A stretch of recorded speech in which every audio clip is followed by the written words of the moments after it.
ஒரு 2 நாளுக்கு முன்னாடி ஒரு சிஸ்டர் எனக்கு கமெண்ட் பண்ணியிருந்தாங்க. "எப்படி சிஸ்டர் தனியா வீடியோ எடுத்து அப்லோட் பண்றீங்க? உங்களுக்கு யாரும் ஹெல்ப் பண்ண மாட்டாங்களான்னு?" கேட்டிருந்தாங்க. அப்புறம் வந்து "இவ்ளோ சின்ன வயசுலயே குக் பண்றீங்க, குட்டீஸையும் பார்த்துக்கிறீங்க, வீட்டையும் பார்த்துக்கிறீங்க. சூப்பர் சிஸ்டர்ன்னு" சொல்லி அனுப்பியிருந்தாங்க.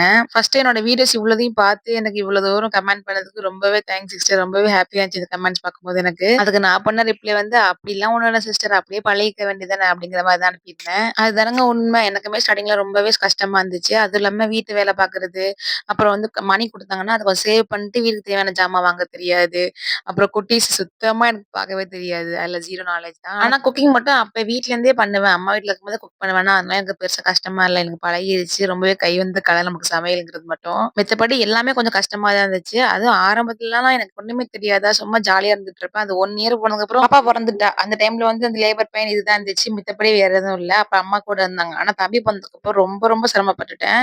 அவனையும் பார்க்கணும், பாப்பாவையும் பார்க்கணும்னு சொல்லிட்டு ரொம்ப சிரமப்பட்டுட்டேன். அந்த டைம்லலாம் சொல்ல முடியாத அளவுக்கு அவ்ளோ கஷ்டம் வந்துச்சு எனக்கு. எல்லா விஷயத்தையுமே கஷ்டப்பட்டு கொஞ்சம் கொஞ்சமா அடிபட்டு எல்லாமே கத்துக்கிட்டேன். இப்ப எல்லாமே ஈஸி ஆயிடுச்சு. எல்லாத்தையும் ஹேண்டில் பண்ண கத்துக்கிட்டேன். நீங்க என்ன இவ்ளோ சின்ன வயசுன்னு கேட்டீங்க. எனக்கு சின்ன வயசு தான் இல்ல 24 பிளஸ் ஆயிடுச்சு. அப்புறம் உங்களுக்கு யாருமே வீடியோ எடுக்க மாட்டாங்களான்னு கேட்டீங்க. அப்படிலாம் இல்ல. நான் யார்ட்டயும் கேட்க மாட்டேன். அவங்களும் நான் எடுத்துறேன்னு சொல்ல மாட்டாங்க. அதனால நானே செல்ஃபா எடுத்துப்பேன். ஊருக்கு போனா மட்டும் என் தங்கச்சி என் கூட வந்து எடுத்து குடுப்பா. அப்புறம் நீங்க ஏன் தான் இவ்ளோ ஸ்ட்ரகிள் பண்ணி வீடியோ எடுத்து போறீங்கன்னு கேட்டா, நமக்கான அங்கீகாரம் நம்ம தானங்க தெரிவிக்கணும். நமக்கு யாரும் எடுத்து தர மாட்டாங்கல்ல. அதனால கஷ்டப்பட்டாலும் பரவாயில்லன்னு சொல்லிட்டு தான் இந்த வீடியோஸ் போட ஸ்டார்ட் பண்ணேன். பாப்போம் கண்டிப்பா அதுக்கான ஒரு இடம் வரும்ல.